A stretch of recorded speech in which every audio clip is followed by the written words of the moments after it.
السلام علیکم friends and viewers, کیسے ہیں آپ سب؟ اساس راشن SMS رجسٹریشن دوبارہ کھول دی گئی ہے، یہ کہنا ہے ڈاکٹر ثانیہ نشتر کا۔ پروگرام سے زیادہ مستحق خاندانوں کو فائدہ ہونا چاہیے۔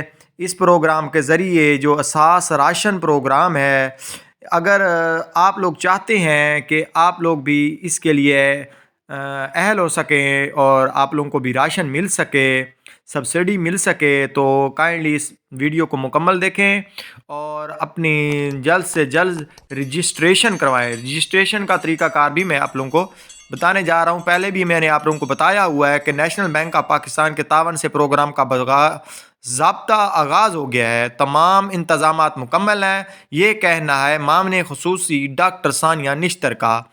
اسلام آباد میں اساس راشن رعایت پروگرام کے لیے کم آمدن والے خاندانوں کو رجسٹر کرنے کے لیے اساس 8171 SMS دوبارہ سروس کھول دی گئی ہے، جو کہ پہلے بند ہو گئی تھی۔ یہ دوبارہ اس کا آغاز ہو چکا ہے۔ وزیر اعظم کی معاون خصوصی ڈاکٹر ثانیہ نشتر نے کہا ہے کہ لوگوں کی گہری دلچسپی کو مد نظر رکھتے ہوئے ہم نے اساس 8171 SMS سروس کو دوبارہ کھولنے کا فیصلہ کیا ہے، تاکہ زیادہ سے زیادہ خاندان اس سے فائدہ اٹھا سکیں۔ اور ان کی شرائط یہ ہے کہ جن خاندانوں کی ماہانہ آمدن 50,000 سے کم ہے، وہ اپنا قومی شناختی کارڈ نمبر جو ہے وہ 8171 پر بھیج کر اپنا اندراج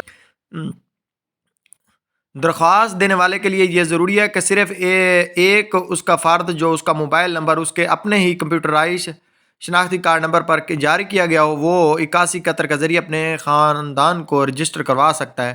ڈاکٹر ثانیہ نے کہا ہے کہ نیشنل بینک آف پاکستان کی شراکت سے پروگرام کا باضابطہ آغاز ہو چکا ہے۔ اس سلسلے میں تمام تر انتظامات مکمل ہیں۔